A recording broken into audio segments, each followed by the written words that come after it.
Mesdames et messieurs les DOS, l'attente est archi longue puisqu'à l'heure où je vous parle, dans un peu moins d'un mois, nous aurons l'occasion de poser pouce sur joystick afin définitivement de pouvoir poser nos mains sur Marvel Spider-Man 2 et de se balader avec Miles Morales et Peter Parker dans les rues emblématiques de New York accompagnés de certains personnages comme Kraven et Venom. Et je suis le premier surpris à faire cette vidéo puisque je vous ai dit sur Twitter, et c'est pour ça que j'ai tardé à vous partager des informations sur Marvel Spider-Man 2, que je ne voulais rien voir de ce jeu, je voulais garder la surprise parce que oui, il faut quand même rappeler qu'un jeu comme Marvel Spider-Man, c'est pas tous les ans en général, tu vois, donc autant en profiter. Mais j'avoue, j'ai craqué, j'ai été faible, voilà, fan de Spidey tu connais, j'ai été faible, je m'avoue vaincu. Et donc étant donné que j'ai emmagasiné une tonne de connaissances sur le jeu grâce aux premières previews qui sont sorties, aussi grâce aux premières informations, au gameplay, mais surtout une tonne de hype, j'avais besoin d'extérioriser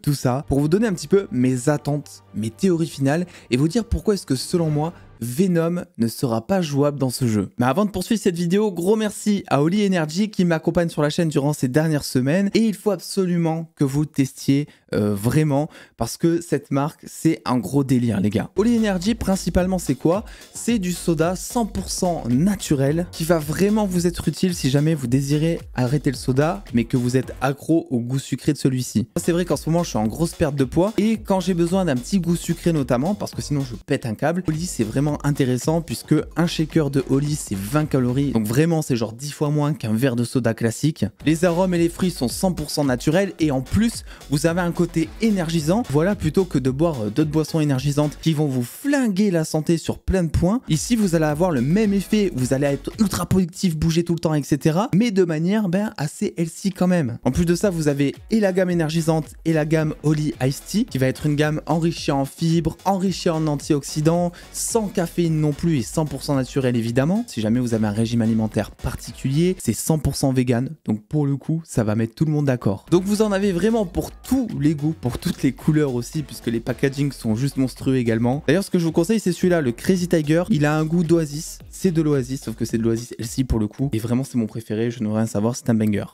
Si jamais vous n'avez pas testé la marque, ce que je vous conseille, c'est de prendre le pack découverte Holy à 19,99 €. Dedans, vous allez avoir un total de 14 échantillons avec plein de goûts différents pour voir un petit peu où est-ce que vous vous situez. Ça coûte 19,99 € avec la livraison offerte sur votre première commande. Et évidemment, vous avez deux choix avec cette vidéo. Soit un code de moins 5 € si jamais vous n'avez jamais commandé sur Holy. Vous pourrez utiliser ce code, évidemment, lien en description aussi. Soit vous avez déjà commandé chez Holy. Et là, je vous offre un code de moins 10% qui est valable absolument tout le temps, toute l'année pour toutes vos commandes. Bref, c'est cadeau, régalez-vous. Merci donc à Holy de sponsoriser la vidéo. Et nous, c'est parti, on retourne à Marvel Spider-Man. Avant même de parler de mes attentes, il faut parler des risques de ce jeu. Puisque le premier jeu avait tellement été apprécié, a tellement surpris, je pense, la plupart des fans, qu'on considère presque le deuxième comme acquis. Je fais partie de ces personnes-là qui, pour une rare fois, eh bien quand tu me parles de Marvel Spider-Man 2, même si au préalable j'avais pas vu les gameplays etc, je sais que je vais passer un super moment, je sais que je vais kiffer ma vie. Et ça c'est ultra dangereux parce que le premier jeu nous avait tellement surpris scénaristiquement, nous avait tellement émerveillé en termes de mise en scène que tout ce qu'on attend pour ce second volet, c'est au minimum ce que le premier jeu a fait. Et ça c'est évidemment sans compter tout ce que les développeurs nous ont partagé au fil de ces dernières années sur le jeu, mais l'on va dire qu'ils avaient poussé tous les curseurs, que ce soit en termes de gameplay, mais surtout scénaristiquement avec une histoire qui serait bien plus sombre, mêlant Peter Parker à ses démons les plus extrêmes, accompagné d'une petite touche de symbiote pour nous donner certains gameplays des plus épiques. Dans une récente interview, un des développeurs a d'ailleurs annoncé que Eddie Brock, bon, ça sentait mauvais pour la présence du personnage puisque beaucoup de fans demandent la présence d'Eddie Brock dans Marvel Spider-Man 2. Celui-ci a tout simplement déclaré qu'il voulait absolument se concentrer sur l'aventure de Peter Parker, le fait qu'il soit mêlé au symbiote, ses démons, et que même si Eddie Brock est un personnage ultra intéressant, ça ne rentrait apparemment pas dans l'intrigue. Donc tout ça me fait penser qu'on va vraiment se plonger dans la noirceur de Peter Parker, et je vais vous le dire, peut-être de la même manière que Tante May nous a livré une scène de décès totalement émouvante dans le premier volet, on pourrait avoir droit à une même scène de décès ici, mais du côté de Mary Jane. Jusqu'aux dernières nouvelles, Mary Jane ne sera pas jouable ici, et Dieu merci parce que les phases de gameplay avec Mary Jane dans le premier volet, c'était à quelque chose près le gros point noir du gameplay de ce premier volet. Ça crée des phases lentes, des baisses de rythme, bref, en général, on n'a pas trop kiffé. Et on le sait, vous le savez, d'autant plus si vous avez vu Spider-Man 3, le film réalisé par Sam Raimi, à partir du moment où Peter porte le costume du symbiote, au fil du temps, il finit par se transformer, il n'est plus lui-même.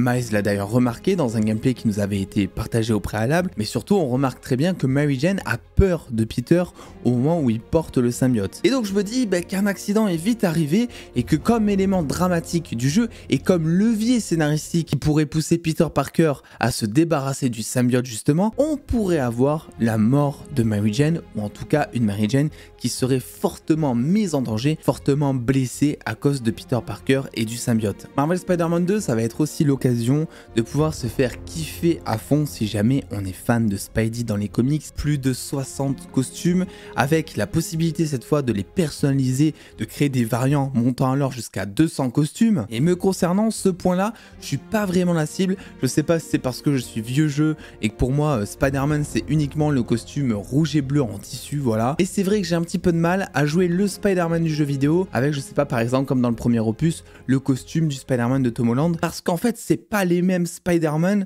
c'est pas RP, et du coup, psychologiquement, je me dis, non mais tu joues ce personnage, donc pourquoi tu mets le costume d'un autre Spider-Man? Tu vois, ça n'a aucun sens dans ma tête, même si je comprends le délire de kiffer tout ça, mais dans ma tête, ça n'a aucun sens, quoi. Voilà, jugez pas au bout d'un moment.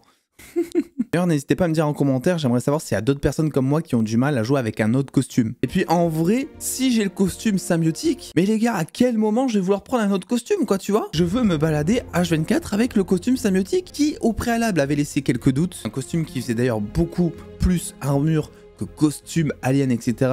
lors du premier gameplay qui avait été partagé. Et puis au fil des images, au fil des vidéos, on se rend très vite compte que le costume, il claque sa mère, vraiment, putain, j'en peux plus là, je veux jouer à ce jeu. L'autre chose, c'est évidemment la présence d'une grosse panoplie de méchants, on l'a vu, on en avait déjà parlé sur la chaîne, et on a eu de premiers visuels ici sur le lézard, mais aussi Mysterio qui lâche quelques easter eggs dans le jeu pour nous faire comprendre qu'il serait potentiellement présent dans le jeu. J'ai vu beaucoup de gens râler parce qu'on a vu Mysterio habillé en civil. En vrai les gars, je pense que Mysterio ça sera pas plus qu'une quête, on va dire secondaire, une activité. En fait, je sais même pas si on aura la chance de voir le vrai Mysterio avec son bocal à poisson sur la tronche. Dans tous les cas, ce qui est sûr, c'est que s'ils nous mettent Mysterio tel qu'on le connaît avec son bocal à poisson, ça peut fournir parmi les meilleures séquences du jeu Marvel Spider-Man, puisque moi j'ai joué à peu près tous les jeux Spider-Man je pense, et à chaque fois qu'il y a Mysterio, c'est des scènes qui en termes d'illusion et en termes d'immersion sont vraiment incroyables. D'ailleurs on a vu un petit peu ce même genre de scène dans le premier jeu Marvel Spider-Man, avec toute une scène je crois où on est empoisonné et où le scorpion, voilà, il a sa queue géante qui...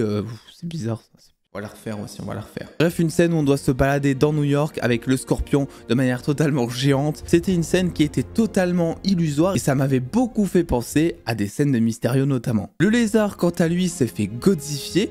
Je suis pas vraiment fan en termes de comics accurate, on va dire, du design du lézard parce qu'il fait très Godzilla au final. Mais c'est voulu, notamment avec toute la scène dans le premier trailer qui avait été dévoilé où on le voit en train de nager dans l'eau avec toutes ces écailles qui ressortent à la Godzilla donc. Et en vrai, même si j'ai vu certaines séquences de gameplay avec le lézard, ce qui est certain, c'est qu'une fois que moi, manette en main, je vais arriver devant ce boss, je vais me faire caca dessus.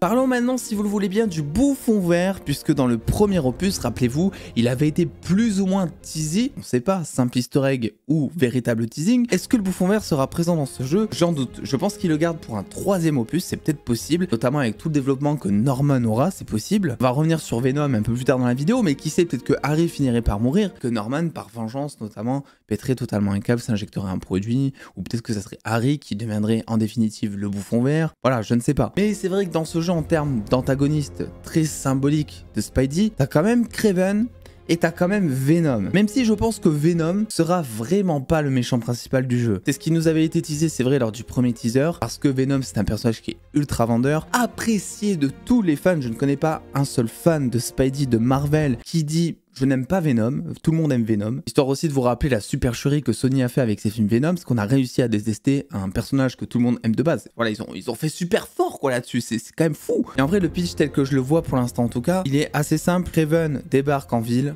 pour chasser tous les animaux totems entre guillemets, tous les monstres, tous les méchants on dira. Le lézard en fait partie et on voit très bien que Spider-Man, donc Miles Morales et Peter, eh bien s'associent tous les deux pour déjà d'une part, eh bien sauver le lézard des mains de Kraven, mais surtout se sauver eux-mêmes des mains du lézard. Donc ils ont un peu le cul entre deux chaises, ils veulent faire le bien et défendre quelque part ces méchants, et je pense que ce sera exactement la même chose pour Venom. Je pense que Kraven au bout d'un moment, il va sentir le symbiote, il va sentir un truc comme quoi il peut être ultra puissant, il veut se mettre le symbiote sur lui, ou il veut juste chasser Venom, j'en sais rien. Je pense que malgré tous les actes nocifs que Venom fera en ville, parce qu'on le voit quand même détruire des hélicos à plusieurs reprises, on le voit détruire des trucs, etc. Je pense que les Spidey vont s'allier à Venom pour justement combattre Kraven, et que ce sera Kraven le réel méchant du jeu. Passons maintenant à la fameuse question ou attente des fans, est-ce que Venom serait jouable dans le jeu? Et selon moi, pas du tout. Les développeurs savent très bien qu'il y a une attente par rapport à ça, notamment avec le jeu Ultimate Spider-Man qui était sorti sur PS2, qui était incroyable. On avait un Venom jouable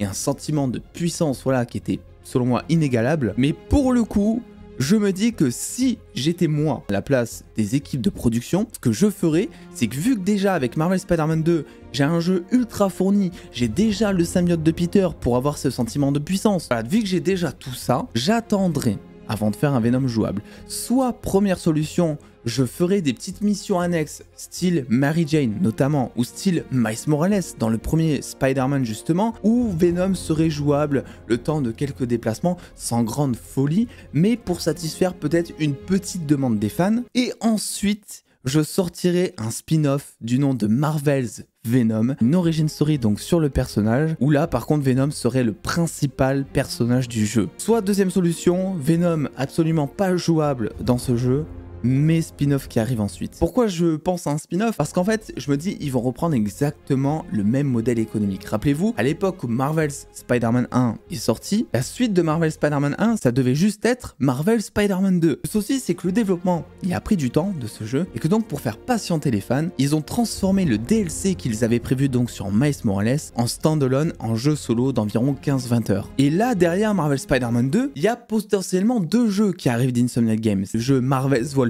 évidemment, dont officiellement les équipes de production se sont mis à plein temps dessus, puisque ça y est, ils n'ont plus à s'occuper de Marvel Spider-Man 2, et potentiellement Marvel Spider-Man 3. Oui, je sais, c'est un peu tôt pour en parler, mais quand tu vois les chiffres de vente du premier opus, tu te dis que le deuxième, bon, il va pas le jalouser. Et pour nous faire patienter dans tout ça, qu'est-ce qui serait vraiment sympa? Qu'est-ce qui se vendrait en masse? Eh bien, ça serait véritablement un petit jeu sur Venom. Parce que alors là, s'ils annoncent un jeu standalone sur Venom, les gars, je peux vous assurer, il y a même moyen que le jeu se vende plus que Marvel Spider-Man 1. D'autant plus qu'il aurait été au préalable développé dans Marvel Spider-Man 2.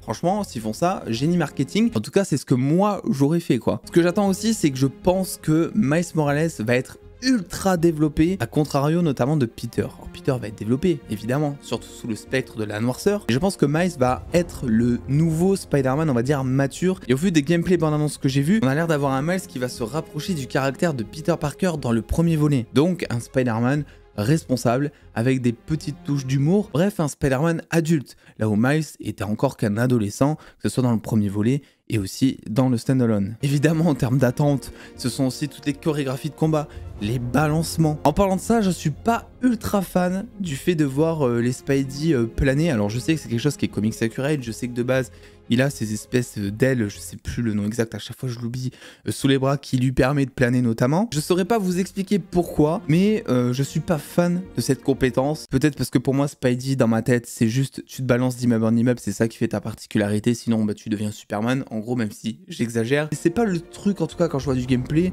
où je me dis ah trop bien, j'ai trop hâte de voler dans les rues de New York, même si c'est vrai que ça pourra quand même faciliter énormément les déplacements en termes de rapidité, puisqu'on est sur une map qui s'est agrandi. On va avoir deux personnages qui vont être switchables à tout moment, quasiment en plus de manière instantanée. Donc bref, que dire de plus? Mis à part, on a hâte. on a hâte, le 20 octobre, vendredi 20 octobre à suivre sur Twitch, et il est possible, je vous le dis, et je sais que certains vont pas être contents, et je sais que c'est pas du tout la bonne horaire pour stream, mais il est possible qu'à 8h du mat, le vendredi 20 octobre, on soit en stream sur Twitch pour jouer à Marvel Spider-Man, parce que d'une, je n'ai pas le temps de pouvoir streamer comme je veux, et de deux, mais évidemment que j'ai envie de défoncer ce jeu le jour de sa sortie, et autant que possible. Donc de 8h jusqu'à peut-être 20h, 22h, je ne sais pas, il est possible qu'on défonce le jeu en fait. Donc le lien Twitch est en description évidemment, cliquez. Donc voilà, je pourrais parler de ce jeu pendant des heures, mais principalement c'est ce que je pense du jeu, c'est ce que j'attends, c'est ce que je théorise du jeu. Venom selon moi sera pas jouable, on verra si je me trompe, et si je me trompe, bah, c'est tant mieux vraiment parce qu'on demande que ça. Mais je sens venir le coup, je sais pas,